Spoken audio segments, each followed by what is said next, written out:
இனிய காலை வணக்கம்.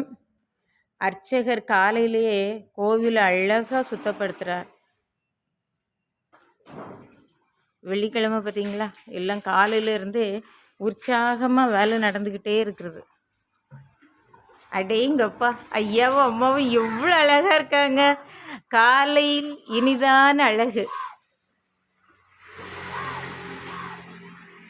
நாக அம்மாவும் அவ்வளோ அழகு. நல்ல மழை வந்தது பார்த்துடுங்க. கோவில் கொடை விழாவுக்கு ஒரு புளிய மரம் அழகாக வெட்டி வாங்கிட்டு வந்தாச்சு. பூக்குழிக்கான புளிய மரம் வந்தாச்சு.